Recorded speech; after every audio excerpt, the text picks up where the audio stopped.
The ground beneath entire cities suddenly tore open and swallowed them whole. Ancient earthquakes were not just random disasters, but historical turning points that shattered empires and forged new myths. By the end of this journey, you will understand how these hidden geological forces secretly shaped the world we live in today.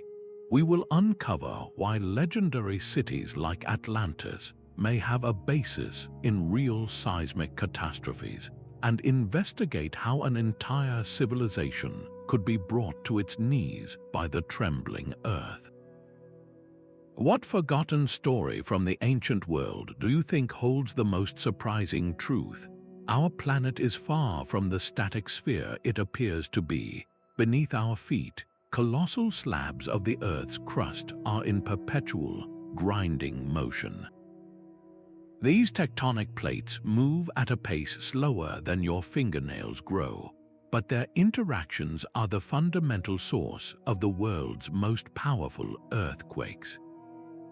Where these plates collide, one can be forced beneath another in a subduction zone, a process that builds immense pressure over centuries. Where they slide past one another, they create vast fault lines like scars on the planet's surface. When the accumulated stress finally overcomes the friction holding them in place, the resulting release of energy sends powerful seismic waves rippling through the ground. For our ancestors, this sudden violence was utterly terrifying and inexplicable. They lacked the scientific framework to understand the shifting of tectonic plates, so they interpreted these events through the lens of their beliefs. An earthquake was the anger of a god, the shaking of a world serpent, or a punishment from the heavens, stories that were woven into their myths and passed down through generations. This geological reality explains why certain cradles of civilization were so prone to disaster. The Mediterranean basin, a hotbed of early human development, sits at the complex junction of several major tectonic plates. Similarly, the Indus Valley was crisscrossed with active fault lines. This foundational knowledge transforms how we read the archaeological record. It allows us to look at a collapsed palace wall or a city buried in silt and see not just ruin, but the echo of a specific, catastrophic release of pent-up geological force. With this understanding of the Earth's restless engine, we can truly grasp the scale of a disaster that may have inspired the greatest legend of them all, the story of a lost city swallowed by the sea. The vibrant frescoes of leaping dolphins and graceful athletes in the Palace of Knossos were suddenly silenced. This was not the end of a peaceful era, but the prelude to a cataclysm. Around 1600 BCE, the very ground that supported the Minoan civilization began to convulse.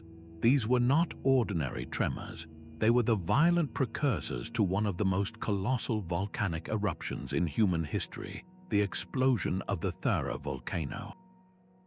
The earthquakes themselves likely triggered the final, fatal eruption, a geological one-two punch that would forever alter the course of the ancient world.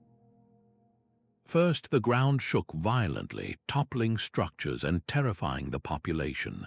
Then, the volcano detonated, sending tsunamis of unimaginable force racing across the sea toward the heart of the Minoan world on Crete. These walls of water smashed into coastal cities and ports, utterly destroying the fleet that was the lifeblood of their maritime trade empire. The sea, which had been their source of wealth and power, turned against them in an instant. But the devastation did not stop at the shoreline. The sky darkened for days as a thick blanket of volcanic ash fell, smothering farmlands and poisoning the soil. This ash fall led to a volcanic winter, crippling agriculture and causing widespread famine. The Minoan civilization, a sophisticated society with complex palaces and a written language, was dealt a blow from which it could not recover. Archaeological layers at Knossos show they had rebuilt after earlier earthquakes, a testament to their resilience, but the Thera event was different. It was too vast, too destructive, attacking their economy, their food supply, and their very spirit all at once. This collapse created a power vacuum in the Aegean, an opportunity that was swiftly seized by the Mycenaeans from the Greek mainland. A civilization defined by its artistry and trade was supplanted by one more geared for war, a fundamental shift in the cultural and political landscape brought about directly by geological forces. The echoes of this real-world disaster are so profound that they lead us to a tantalizing question. Could the fate of the Minoans be the forgotten truth behind one of the world's most enduring myths, the legend of a magnificent island kingdom that vanished beneath the waves in a single day and night? Plato's story of Atlantis was not born in a vacuum. For over 2,000 years, scholars have puzzled over its origins, but a compelling modern theory points directly to the Minoan collapse. The parallels are too striking to ignore. Plato described an advanced island kingdom, a naval power of immense wealth and sophistication, that vanished beneath the sea in a single day and night of misfortune. This is precisely the kind of cataclysmic memory that would surround the fate of Thera and its devastating impact on Minoan Crete. The timeline even fits, as the story of Atlantis was recorded centuries after the Thera eruption, allowing the raw trauma of the event to settle into the collective imagination and be reshaped into myth. The geographical clues are equally telling. Plato located Atlantis beyond the Pillars of Hercules, a term often used for the Strait of Gibraltar. But what if that was a later embellishment, a way to push the legendary kingdom to the edges of the known world? The heart of the Minoan thalassocracy was the Aegean Sea, a region that would have been at the very frontier of the Greek world during its zenith. The description of Atlantis as a circular city with concentric rings of water and land bears an uncanny resemblance to the geological structure of the Thera caldera, the giant collapsed crater left by the volcanic explosion. It is as if the physical layout of the island was seared into cultural memory. This transformation from historical disaster to philosophical allegory reveals a profound human truth. Ancient societies lacked our scientific vocabulary. They could not speak of tectonic plates or pyroclastic flows. Instead, they processed incomprehensible trauma through the language they knew best, the language of myth and divine retribution. The sudden, violent loss of an entire culture became a cautionary tale about hubris, a powerful kingdom punished by the gods for its arrogance. The geological truth of an earthquake and volcanic eruption was preserved, but its meaning was reframed as a moral lesson. So the next time you hear the legend of Atlantis, think not of a fictional paradise, but of a real civilization whose dramatic end was so earth-shattering that its echo had to be explained as a story. This powerful link between geology and folklore forces us to reconsider other ancient tales. What if the great floods and city-destroying fires of other myths are also distorted reflections of real seismic nightmares? The great kingdoms of the late Bronze Age believed their power was eternal. From the gold-filled palaces of the Egyptian pharaohs to the fortified citadels of the Hittites in Anatolia, a sophisticated network of trade and diplomacy bound the Eastern Mediterranean into a single, interdependent system. Royal letters written on clay tablets reveal a world of alliance and exchange, where copper from Cyprus fed the forges of empires and grain shipments crossed the sea. Then, around 1200 BCE, this entire world came crashing down in an event known as the Bronze Age collapse. Historians have long debated the causes, pointing to invasions by the mysterious sea peoples and prolonged droughts. But there is another, more deeply buried culprit, a perfect storm of major earthquakes appears to have rattled the very foundations of these civilizations. The Anatolian and Levantine fault systems, long dormant, awoke with a vengeance. Imagine the effect of not one, but a series of massive quakes ripping through the heartlands of these empires within a generation. The archaeological evidence is stark. At the vital port city of Ugarit on the coast of modern-day Syria, excavations show walls not merely toppled by invaders, but collapsed inwards as if crushed by an immense, invisible force. In the Hittite capital of Hattusa, storerooms meant to hold years of grain were found buried under fallen masonry. This was not the work of human hands alone. A single quake could be recovered from, but a cascade of them created a domino effect of failure. Each tremor shattered more than just buildings. It fractured the delicate supply lines that carried tin for bronze, the lifeblood of their military and economy. It destroyed irrigation systems, turning drought into irreversible famine. It collapsed the central authority of kings who were seen as divine protectors. If the gods could not even keep the ground stable, what power did the ruler have? The earthquakes did not cause the collapse in isolation, but they likely provided the triggering blow that pushed a network already strained by climate change and migration past its breaking point. The vulnerability of these complex, interconnected states to a geophysical shock was their ultimate undoing. Out of the rubble of Hattusa and Ugarit, however, arose a crucial lesson. The societies that eventually emerged from this dark age looked upon the ruins of their predecessors and began to build differently, seeking new ways to defy the shaking earth. The ground did not just shake, it was alive with intention. A Babylonian witnessing his city crumble would have known with absolute certainty that the god Marduk was marching into battle, or that the monstrous Tiamat was stirring in her watery abyss. This was not geology, it was theology written in tremors. Across the globe, cultures developed strikingly similar explanations. The Greeks knew Poseidon as the earth shaker, whose trident strike could split the land. In Japan, the tremors were blamed on the Namezu, a colossal catfish trapped under the islands, whose restless thrashing sent shockwaves through the soil. These were not simple fairy tales. They were complex, coherent systems designed to answer the most terrifying question of all. Why would the very earth we build our lives upon suddenly turn against us? By giving the chaos a name and a form, a face like Poseidon or a body like the Namezu, our ancestors transformed a random, senseless event into a story. This story provided a framework for action. If the gods were angry, they could be appeased. Grand temples were erected, precious sacrifices were offered, and elaborate rituals were developed, all in an effort to plead with or control these unimaginable powers.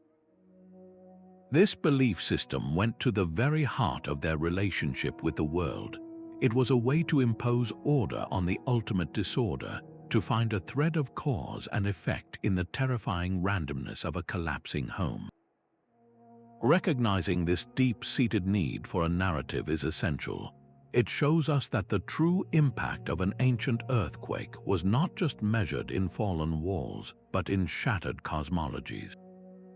The psychological toll of living on unpredictable ground forced humanity to become storytellers, to weave meaning from the dust, and this desperate search for understanding, for any sign that might warn of the gods' displeasure, sparked the very first tentative steps toward a science that could one day predict the unpredictable. This ancient ingenuity is etched into the very stones of Machu Picchu. High in the Andes, the Inca stonemasons achieved a near-miraculous feat of engineering. They carved massive granite blocks with such precision that they locked together without any mortar at all. This technique, known as ashlar masonry, created structures that were not only beautiful but astonishingly resilient. When the ground trembled, a rigid wall bound by mortar would crack and crumble under the stress. but an Inca wall was designed to move. The individual stones would shift and sway, dancing with the seismic waves, only to settle perfectly back into place once the shaking stopped. This was architecture that understood the Earth's power and chose to flow with it, not fight it. Far across the world, in the quake-prone highlands of ancient Anatolia, the Hittites developed a different but equally brilliant solution. They integrated wooden beams and frames within their stone and brick walls. Think of it as giving a building a skeleton of flexibility. When an earthquake struck, this timber framework would absorb and redistribute the energy, allowing the structure to bend and sway without shattering. It was a deliberate system of shock absorption, a literal built-in flexibility that prevented catastrophic failure. These were not happy accidents or simple traditions. They were calculated, intelligent responses to a constant environmental threat, born from generations of hard-won experience. This represents a profound shift in the human story. After centuries of interpreting quakes as divine punishment, some cultures began to move from appeasing the gods to outsmarting the geology. They transitioned from a purely reactive posture of fear and sacrifice to a proactive one of observation and innovation. They were learning to read the land and build in conversation with its faults. The legacy of this ancient wisdom is more relevant than ever. In our modern world of steel and glass, we are rediscovering the value of these principles, designing buildings with base isolators that allow structures to float on bearings during a quake, a high-tech echo of the dancing stones of Machu Picchu. This enduring human ingenuity raises a compelling question. If our ancestors could achieve such resilience with stone and wood, what does their legacy tell us about the true cradle of their knowledge? Where did this deep understanding of a trembling earth truly begin? The stones of Jericho hold a secret far older than any written story. For generations, the tale of its walls tumbling down was a testament to divine power, a miracle that signaled a new era. Yet the ground beneath this ancient city whispers a different, equally compelling truth. Jericho sits directly atop the Jordan Valley fault line, a seam in the earth as active as it is ancient.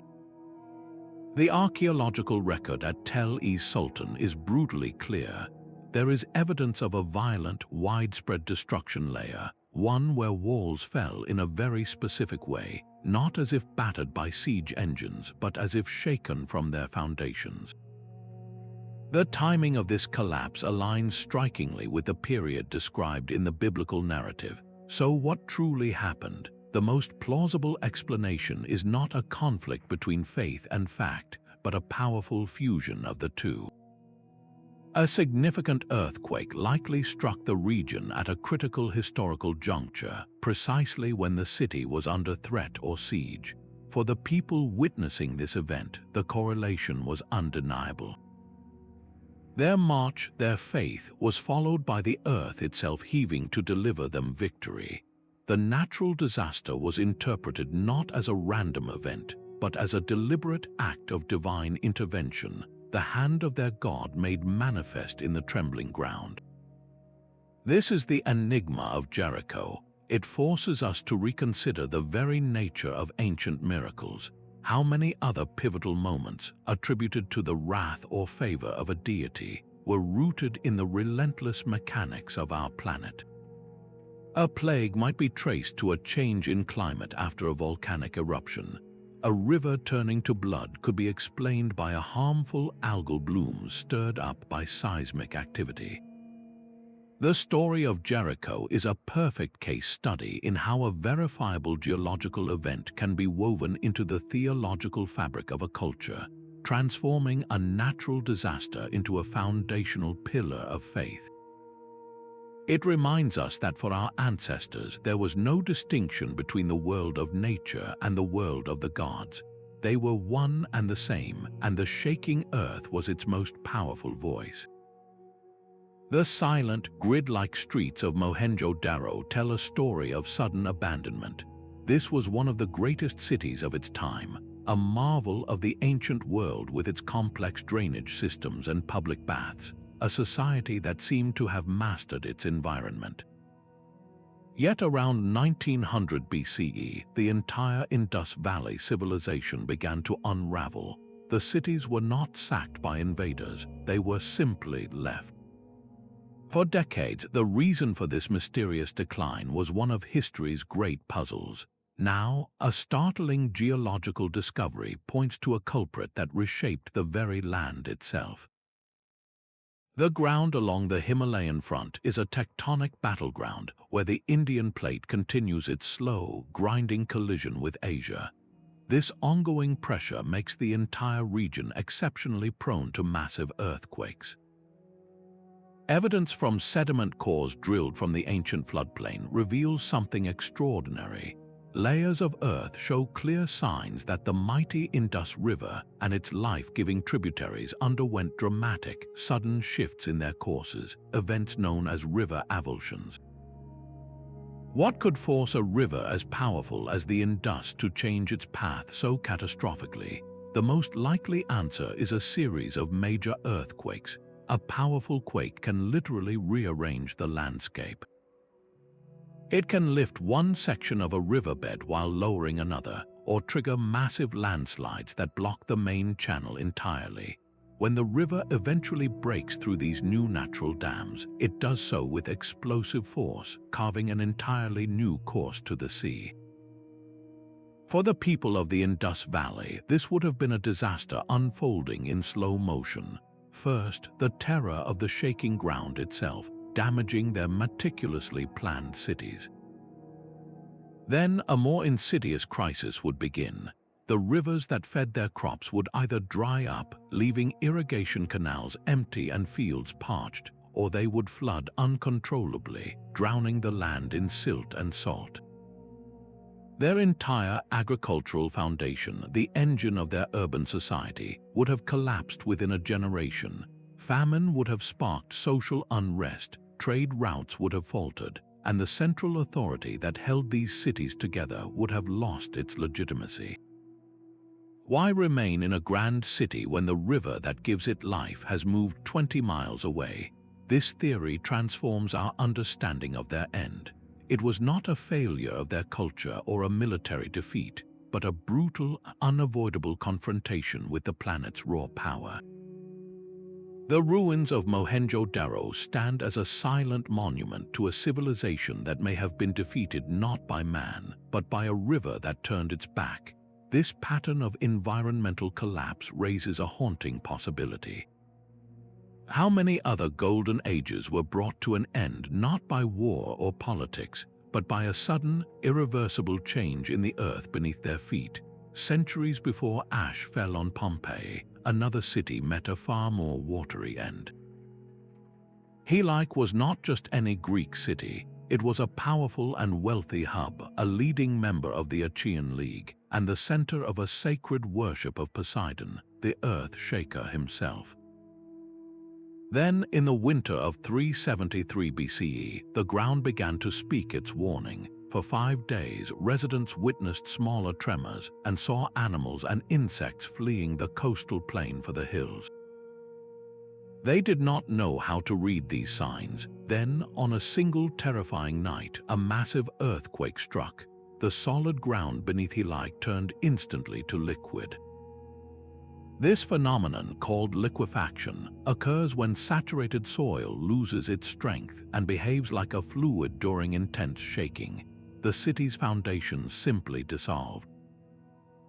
As the land sank, a colossal wave, a tsunami generated by the same quake, rushed in from the Corinthian Gulf. Helike, its people, its temples to Poseidon, every trace of its existence was dragged beneath the sea. Ancient writers recorded that for years afterward, the bronze statue of Poseidon could still be seen tangled in the underwater wreckage, a grim monument to the god who had claimed his own. The city vanished so completely that it became a legend, a ghost story sailors would tell.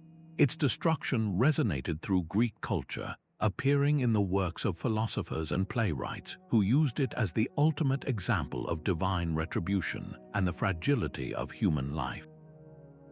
For centuries, Helike was considered a myth, but then, in the late 20th century, archaeologists and geologists working together found it. They discovered the remains of the city not deep under the ocean, but buried beneath layers of silt and clay in a coastal plain, exactly as the process of liquefaction and tsunami deposition would have left it. The rediscovery of Helike is a stunning confirmation. It proves that these ancient tales of cities being swallowed by the earth or sea are not pure fiction. They are often garbled, mythologized accounts of real and catastrophic geological events. This forces a chilling realization. The Mediterranean, the cradle of Western civilization, was also a death trap, its beauty concealing a network of faults capable of erasing a city from the map in a single night. If Helike could be lost for millennia, what other forgotten cities lie buried, waiting for their stories to be unearthed from the mud? The intoxicating vapors that rose from the temple floor at Delphi were a gift from the earth itself. High on Mount Parnassus, the most powerful woman in the ancient world, the Pythia, would descend into a sacred chamber to commune with the god Apollo. Kings and commoners alike traveled for weeks to hear her cryptic prophecies, which shaped everything from personal decisions to the fates of empires. For centuries, the source of her divine frenzy was a mystery. Now, geology has provided a stunning answer. The temple was constructed precisely where two major fault lines crossed deep underground. These fractures did more than just cause the occasional tremor that worshippers felt as the god's palpable presence. They acted as a conduit, allowing ethylene gas, a mild but potent neurotoxin, to seep up from a rocky cleft in the chamber where the Pythia sat. Inhaling these vapors would have induced a light-headed, trance-like state, a dissociation that the ancient Greeks interpreted as possession by the divine. This was not fraud, but a remarkable, unconscious synergy. The priests of Apollo had, without knowing it, built their entire religious operation on a geological sweet spot.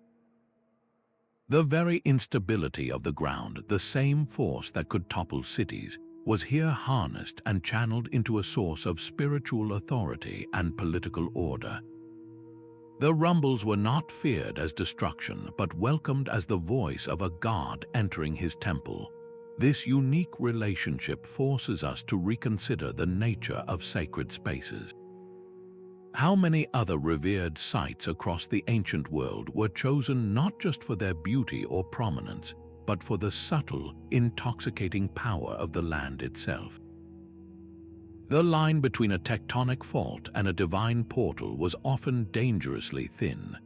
Jerusalem itself rests upon a landscape etched by fault lines. The very ground chosen for Solomon's temple, the foundation stone at the heart of the world for three great faiths, is a place of profound geological instability.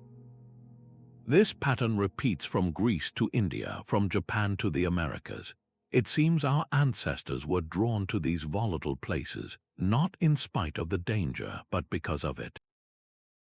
The raw, unpredictable power of the earth shaking, splitting open, or venting strange vapors was the ultimate sign of a sacred presence. These were locations where the veil between worlds was palpably thin, where the gods or spirits of the underworld made their presence known in the most direct way imaginable. A trembling stone was not just a physical event, it was a message.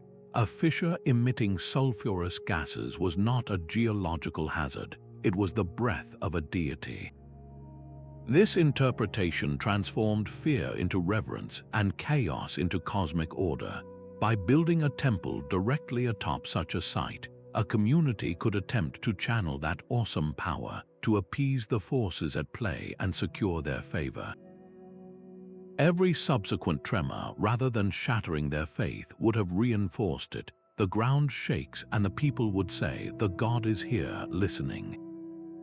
This created a powerful feedback loop where geology and belief became inextricably linked, each validating the other for generations. The sanctuary at Delphi, with its intoxicating faults, was not an exception, but a perfect example of a global phenomenon. The human spirit, confronted with the terrifying randomness of nature, sought to build its altars at the very source of the mystery, forging a sacred geography from the cracks in the world.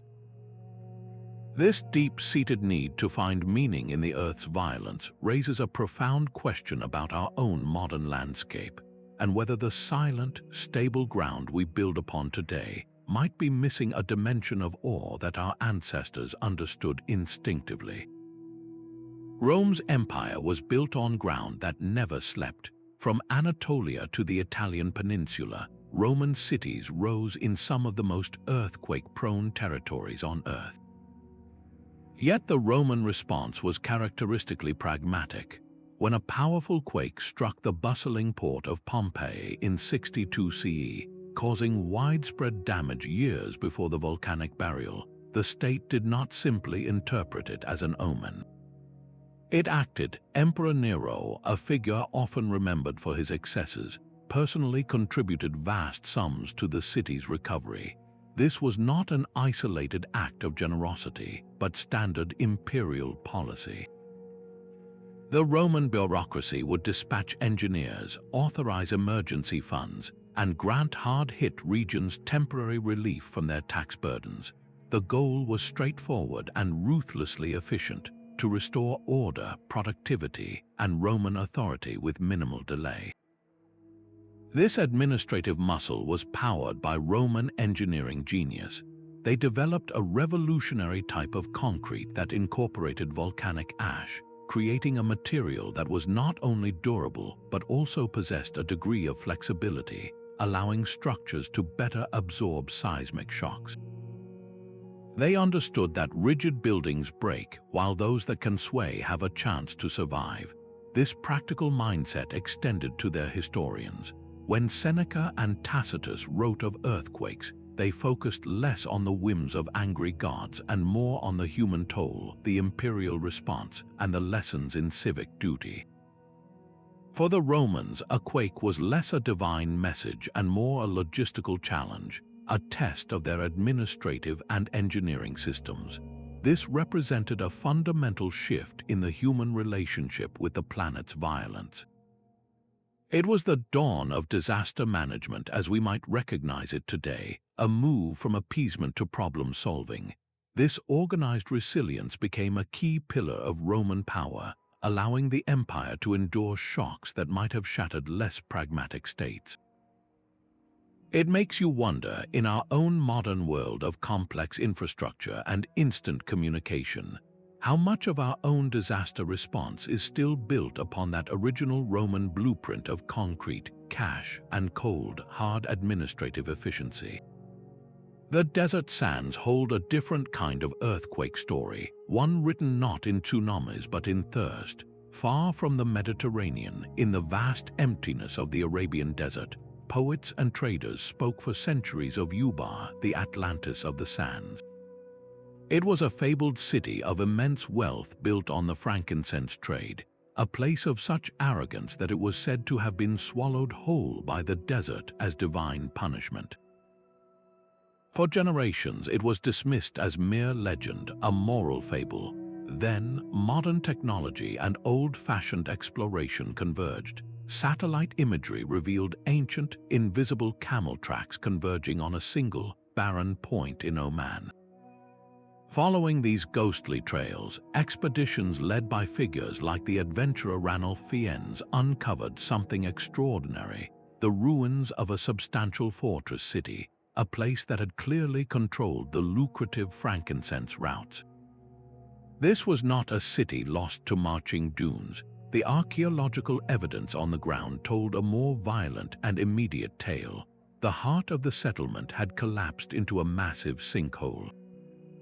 The geology of the region provided the explanation. The city was built atop a vast underground cavern formed in soluble limestone, a powerful earthquake shaking the desert floor could have been the final trigger. The seismic waves would have fractured the already weakened cavern roof, causing the ground supporting the city's central structures to instantly give way. In a matter of moments, the bustling heart of a trade metropolis was consumed not by sand, but by the gaping earth beneath it. The legend of a city swallowed for its hubris was, in all likelihood, the cultural memory of a very real, geologically induced catastrophe.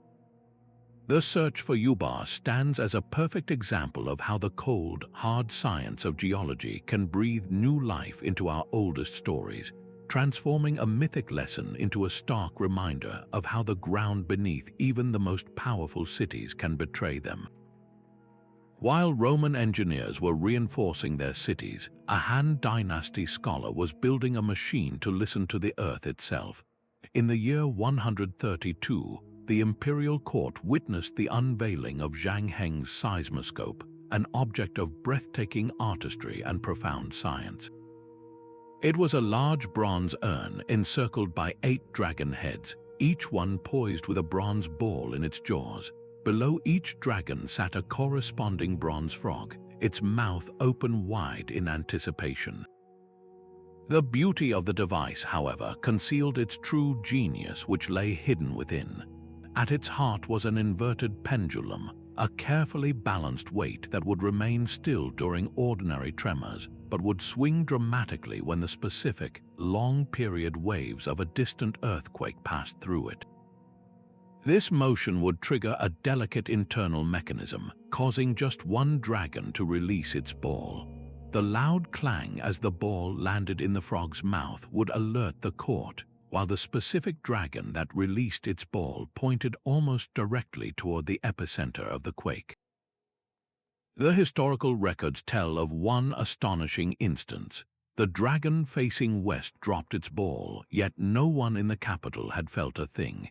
Skeptics dismissed it as a fluke until days later, a messenger arrived from a western province hundreds of miles away, reporting a devastating earthquake that had struck at the exact moment the device had activated. This was not mere detection, it was a form of prophecy. The seismoscope could sense the vibrations that traveled fast and far through the Earth's crust, waves that were too subtle for human perception but were the true heralds of destruction. Zhang Heng's invention marks a pivotal moment in human history, a deliberate turn from fearing the Earth's anger to analyzing its movements. It was a declaration that earthquakes were not chaotic acts of God, but physical phenomena that could be measured, understood, and perhaps one day even predicted. This single bronze urn represents the birth of seismology, proving that the tremors that toppled empires could also shake loose the seeds of genius. The same restless earth that shook the foundations of Jericho also inspired humanity's first systematic attempt to read its intentions. In the dusty libraries of Mesopotamia, scholars did not wait for the gods to speak through destruction. Instead, they sought their warnings in the stars above and the entrails of sacrificed sheep below. Their world was a text to be deciphered, and they were its most diligent readers. They produced vast collections of omens, painstakingly inscribed on clay tablets, that linked celestial events and bizarre anomalies directly to future catastrophes. One typical omen declared, "If the earth quakes in the morning, the king's land will rebel." To our modern minds, this seems like pure superstition, a desperate grab for control in a random universe. But look closer and you see the embryonic form of the scientific method. These priests were not merely guessing, they were observing, recording, and cataloging. They were building a massive database of correlations, searching for any pattern, however strange, that might precede a disaster. They noticed, for instance, how animals often behaved erratically before the ground shook. Today, we still study unusual animal behavior as a potential, albeit unreliable, precursor to seismic activity. The Mesopotamian approach was flawed, its connections often imagined, but its core impulse was profoundly rational. It was the belief that the universe operated by rules, and that those rules could be learned. This relentless quest to predict the unpredictable, beginning with the examination of a sheep's liver, reveals a thread of human ingenuity that stretches unbroken from ancient ziggurats to modern seismology labs. It forces us to ask, what seemingly irrational practices of our own time might future generations recognize as the first, clumsy steps toward a greater truth? Massive limestone blocks, each weighing many tons, form the legendary walls of Mycenae and Turins. These were not just fortifications, they were statements of power, so immense that later generations could not believe human hands built them, attributing the work to the one-eyed Cyclopes. Yet the source of this legendary building material might be as volatile as the myths themselves. These citadel hills, chosen for their supreme defensibility, rise directly from the seismically active landscape of the Peloponnese. The same tectonic forces that periodically shake this land also fracture the bedrock, thrusting it upward and exposing vast seams of limestone. The earthquakes that threatened to topple their world also provided the gargantuan stones to defend it. This creates a profound and practical paradox. The Mycenaeans were not merely building on unstable ground, they were building with its very substance. Every tremor was a double-edged sword, a reminder of existential danger and a potential quarrying event that could liberate more raw material from the earth. Their relationship with the land was one of brutal symbiosis. They needed the geological instability that created their defensive hills and provided their building blocks, even as that same force constantly tested the resilience of their walls.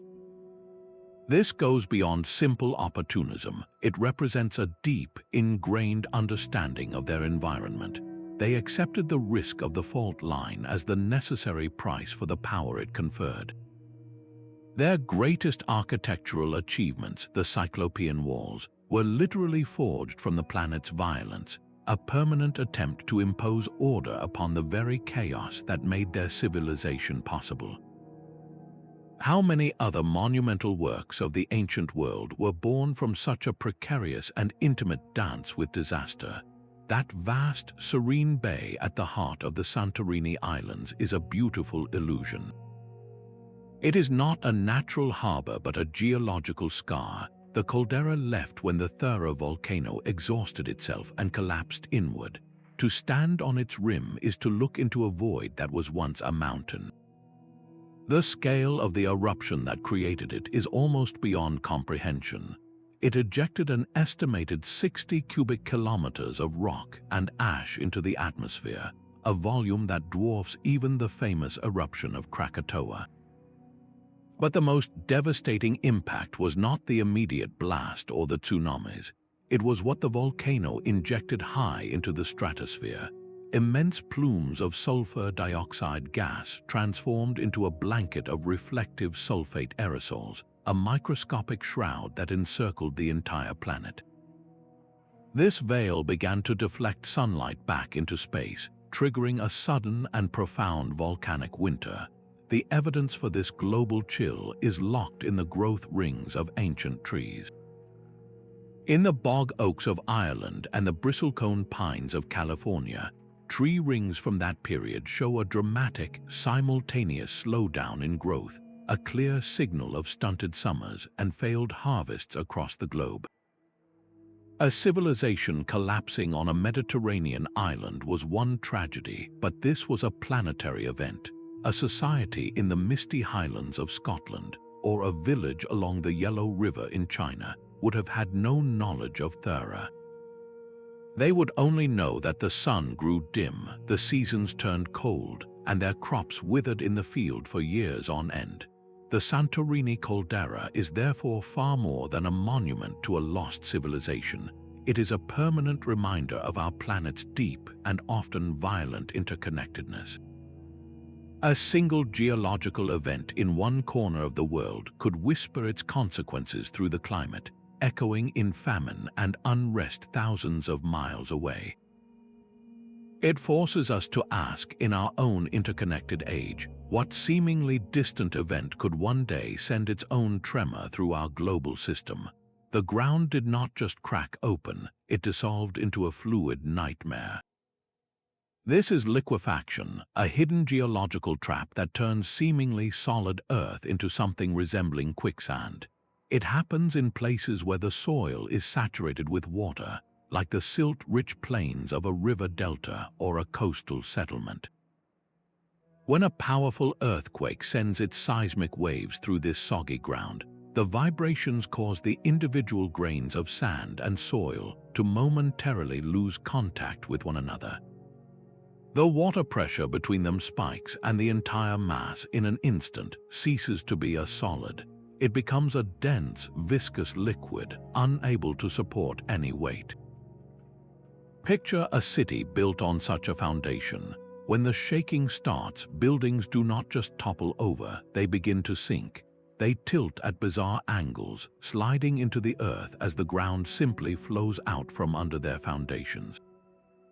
Walls sink unevenly, pulling structures apart in a slow, grotesque descent. This was the fate that befell Helike, dragged down not just by a wave but by the very land it stood on turning to soup. And it may well explain the strange, subsided ruins found at some Indus Valley sites, where massive brick platforms appear to have simply settled into the earth in a chaotic, non-violent collapse. For the people living through it, the horror would have been absolute. The one thing they could always trust, the solid ground, had betrayed them. It was an invisible enemy, a hidden killer in the soil that made a mockery of their strongest walls and grandest temples. This phenomenon forces archaeologists today to look more carefully at sites of ancient destruction. A city that appears to have been peacefully abandoned might, in fact, have been rendered uninhabitable by a ground that could no longer hold it up. Liquefaction adds a profound layer of complexity to the story of ancient earthquakes, reminding us that the greatest danger sometimes came not from what fell from above, but from what gave way below. A story told around a campfire for generations can be a geological record in disguise. Long before written history, the only libraries were human memories, and the most vital lessons were preserved not in books but in legend. For the Native American tribes of the Pacific Northwest, the tale is specific and terrifying. They speak of a time when the earth shook so violently and for so long that people could not stand, followed by a great wave that swept entire villages from the coastline, leaving no one alive. For centuries, this was understood as a powerful creation story. Then, geologists studying the Cascadia subduction zone found physical evidence of a massive earthquake and tsunami that struck exactly in January 1700. The oral histories and the geological data were describing the same cataclysmic event. The stories were a perfect match, preserving the truth for over 300 years. On the other side of the world, Aboriginal Australian Dreamtime stories describe coastlines that were once dry land, now submerged by the sea, and tell of spirits causing the earth to tremble and reshape itself. These narratives align with our understanding of post-glacial sea level rise and seismic activity over thousands of years. The consistency of these accounts across countless generations is not a coincidence. It is a sophisticated system of knowledge transfer. In a world without seismographs, the survival of your descendants depended on remembering where it was safe to build a village and which hill to flee to when the water receded. These myths were the original emergency broadcast system, encoding vital survival information in a narrative form impossible to forget. When an elder recounted the story of the thunderbird and the whale, a metaphor for the earthquake and tsunami, they were not just entertaining the children. They were delivering a critical environmental briefing. This changes how we must view all ancient lore. What we dismiss as mere mythology is often a meticulously preserved eyewitness account, a data point from the deep past. By listening to these stories with a scientific ear, we can peer further back in time than any instrument ever could, uncovering patterns of planetary violence that would otherwise be lost. This partnership between geologist and storyteller reveals a profound truth that human memory, when woven into the fabric of culture, can become one of the most resilient materials on Earth. The fire-blackened stones of Hattusa tell a story of a deliberate ending, but the cracks beneath the ash reveal a far more complex beginning. This was the capital of the Hittite Empire, a superpower that rivaled Egypt, a kingdom built on military might and sophisticated diplomacy.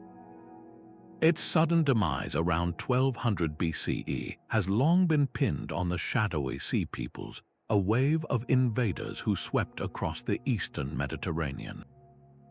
Yet the ruins themselves whisper a different, more profound truth. Archaeologists found that the city's massive defensive walls and grand palaces did not simply show the scorch marks of warfare. They were first shattered by an immense directional force, with stones thrown inward and foundations shifted off their axes, a clear fingerprint of an earthquake's violent shaking. This was a destruction that came from below, not from beyond the walls. The Hittite heartland in Anatolia is a geological mosaic, a dense web of active fault lines that made a catastrophic quake not just a possibility, but an inevitability waiting to happen. Imagine the scene in Hattusa. A single, massive tremor rips through the administrative core of the empire. The royal archives, filled with thousands of clay tablets detailing treaties and tax records, crash to the floor. Barracks housing the empire's elite chariot corps collapse. Grain silos holding the reserves to feed the army and withstand a siege are buried under tons of rubble. In one terrifying event, the central nervous system of the Hittite state is severed. This geological shock did not just break buildings, it broke the very idea of the empire. The king, seen as the chief priest and divine intermediary, had failed to keep the very earth stable. How could he protect his people from human enemies when he could not placate the gods of the ground? The quake exposed a fatal fragility, transforming a unified state into a collection of vulnerable, isolated provinces. This is the cascade failure in action. The initial disaster, the earthquake, did not destroy the Hittites outright. Instead, it pushed a system already strained by drought and shifting trade routes past its tipping point. With their command structure in ruins and their legitimacy shattered, the Hittites were left critically vulnerable. The Sea Peoples may have delivered the final blow, but the killing stroke had already been landed by the planet itself. The story of the Hittite collapse is a brutal lesson in interconnected vulnerability, where the shaking of the ground can echo through the halls of power, toppling a throne long before the first invader reaches the gates. A civilization's character is forged in the aftermath of ruin. When the dust settled and the earth grew still, ancient societies faced a critical choice: to abandon the land that had betrayed them or to rebuild with a new and hard-won wisdom. In the arid river valleys of ancient Peru, the Moche people faced this cycle of destruction repeatedly. They built with adobe, sun-dried mud bricks, a material that is strong but brittle. After seeing their temples and homes shattered by tremors, they innovated. They began to incorporate vertical cane shafts and horizontal reed mats within their thick adobe walls. This was a stroke of genius. The cane acted like a skeleton, providing tensile strength that pure mud brick lacked. When the next quake struck, the walls could sway and flex without completely disintegrating, holding together long enough for people to escape and for the core structure to survive. This was not a random change, it was a deliberate engineering solution born from catastrophic experience. A similar story unfolded half a world away in Anatolia, where cities were shattered and then resurrected on the very same fault lines. The decision to rebuild in place was not stubbornness. It was often about deep ties to sacred geography, vital trade routes, or sources of water. But the new city was rarely a perfect copy of the old. Archaeologists see the subtle evolution in the urban fabric. A street widened here to prevent collapsing buildings from blocking escape routes. A foundation dug deeper there, a shift from heavy stone roofs to lighter wooden ones. This accumulating body of knowledge, passed from one generation of builders to the next, created what scholars call a seismic culture. It is a form of cultural evolution in its purest form, where successful adaptations are preserved and failures are literally buried. The most resilient societies were not those that avoided disasters, but those that learned to listen to the lessons the earth was brutally teaching them. This legacy of resilience, written in cane-reinforced walls and realigned city streets, is a testament to a profound and enduring human trait: the relentless capacity to learn, to adapt, and to persist against the planet's raw power. The same faults that shattered Hattusa and Helike are not relics of a bygone era. They are alive and moving beneath our feet, and our modern cities now sit directly atop them. The devastating Kobe earthquake in 1995 and the catastrophic Izmit quake in 1999 did not strike random, unknown locations. They ripped along fault systems with millennia of pent-up energy, the very same geological boundaries that shook the foundations of ancient empires. This is not a coincidence, but a pattern repeating on a scale of centuries. Today, a powerful new science is learning to read that pattern by looking backward. Archaeoseismology bridges the gap between geology and history, treating collapsed palace walls and tilted temple columns as forensic evidence. When researchers map how an ancient city fell, the direction a wall toppled or the way foundations settled can reveal the earthquake's epicenter and even its magnitude. This long-term data is priceless. It helps seismologists understand the recurrence interval of a fault, the rough timetable between its cataclysmic releases of energy. It also helps them estimate the maximum possible earthquake a fault can generate, a critical figure for designing infrastructure meant to withstand the worst. The ruins of a Bronze Age city are no longer just a historical curiosity. They have become a vital data point in an ongoing geological story that directly threatens our own world. The building codes that protect millions of people in seismic hotspots from California to Turkey are not written solely from modern instrument readings. They are informed by this deep historical memory, by understanding how the ground has behaved for thousands of years. Our ancestors left us a warning, not in scrolls, but in the very way their cities fell. Their rubble holds the key to our resilience, proving that the most urgent lessons for the future are often buried in the past. A toppled wall tells a story, but only if you know how to read it.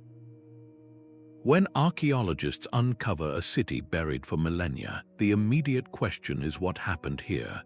Was it a conquering army, a slow decline into abandonment, or something far more sudden and violent? This is where archaeoseismology steps in, acting as the ultimate cold case detective for ancient disasters. These specialists are trained to spot the subtle and not so subtle fingerprints of an earthquake left in the ruins.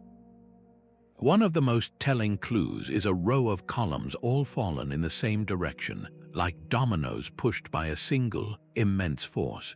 They look for walls that have not simply crumbled, but have been thrown outward or collapsed in a distinctive pattern that points to seismic waves moving through the ground. It is the difference between a building that was taken apart by human hands and one that was shaken apart by the planet itself. the evidence is not limited to the architecture. The ground itself bears scars. Scientists examine the layers of earth near a site for signs of soil liquefaction, where solid ground temporarily turned to quicksand, swallowing foundations and leaving behind telltale sand volcanoes and distorted strata. They search for cracks in the underlying bedrock that show sudden, massive displacement. All of these geological clues are then cross-referenced with the historical timeline. Does the destruction layer in the city align with a period of known political instability that could suggest invasion? Or does it stand alone, a single, catastrophic horizon with no evidence of weaponry, followed by a swift and total abandonment? When the fallen stones, the shifted soil, and the silent historical record all point in one direction, the conclusion becomes inescapable. An earthquake was the culprit. This meticulous process transforms a pile of rubble into a precise data point, allowing us to chart the ancient rhythms of the Earth's fury and map the seismic risks that still shadow these regions today. The marauders known as the Sea Peoples did not emerge from a vacuum. They erupted into the historical record as a wave of chaos, attacking the coastlines of Egypt and the crumbling Hittite Empire with terrifying force. Ancient Egyptian inscriptions depict them as a confederation of different groups, a desperate armada of men, women, and children aboard ships, not just warriors but entire populations on the move. For decades, the question has persisted: who were they and what force could have set such a massive migration in motion? The answer may lie not in forgotten homelands, but in the fractured ground they left behind. The theory of an earthquake storm provides a chillingly elegant explanation. Imagine a domino effect of seismic disasters rippling across the Aegean and Anatolia, the very regions from which these mysterious groups are thought to have originated. A single quake could devastate a city, but a storm of them, striking within a generation, would have shattered entire societies. Croplands were buried under landslides, freshwater springs were diverted, and the vital trade networks that distributed tin and copper for bronze weapons simply ceased to exist. Famine and social collapse would have been the inevitable result. What would you do if your home was not just damaged but rendered permanently uninhabitable, your leaders powerless, and your children starving? You would take to the sea, becoming part of a desperate, migrating horde searching for new land and survival by any means necessary. The Sea People's invasion, in this light, becomes a tragic symptom rather than a root cause. They were not a unified army of conquest but a flood of climate and seismic refugees, their oars powered by the same geological forces that toppled the palaces they once might have served. This reframing solves a long-standing historical puzzle. It explains why the Sea Peoples were so numerous and diverse, and why they fought with such desperation. They were not just attacking empires, they were trying to conquer them to secure a future, any future, for their families. The Egyptian pharaohs who proudly recorded their victories against these invaders were not just fighting a foreign enemy, they were holding back the human tide of a geological catastrophe. This profound connection forces us to see the collapse of the Bronze Age not as a series of isolated wars, but as a single, interconnected systemic failure, where the trembling Earth set in motion a chain reaction that ultimately redrew the map of the ancient world. From the ashes of collapsed empires and the silt of sunken cities, a single truth rises. Our history has never been a solo performance by humanity, but a relentless, often violent, duet with the planet itself. The ground we so confidently build upon is a dynamic and powerful participant in our story, one that has rewritten our civilizations time and again. These ancient earthquakes were not freak accidents. They were the predictable, if terrifying, results of a living world, geological forces that pressed upon the fault lines of human society until they broke. In their wake, they left more than ruins. They forced a surge of human ingenuity, birthing revolutionary engineering from the dancing stones of Machu Picchu to the flexible walls of the March. They inspired the foundational myths that gave meaning to the meaningless, transforming Poseidon and the Nemesis into explanations for the inexplicable. And with brutal impartiality, these tremors decided the fate of kingdoms, toppling the Hittites and clearing the way for new powers to emerge. This long conversation with a restless earth teaches us profound lessons about resilience. It shows us the stunning fragility of our most complex systems, how a network of trade and diplomacy can be severed by a single night of shaking. And it underscores an enduring human need, not just to live on the land, but to truly understand its hidden nature. The echoes of these ancient disasters are not silent. They are a clear and present warning etched into the geological record, a reminder that the foundations of our own gleaming metropolises have a deep and active history of movement. This journey through time is ultimately a call to respect the raw power of our planet and to continue listening to the stories whispered by the stones of the past. We would love to hear which ancient mystery captures your imagination most. Was it the lost fleet of the Minoans, the swallowed city of Helike, or the silent streets of Mohenjo-Daro? Share your thoughts below and join us for our next exploration into the hidden depths of history.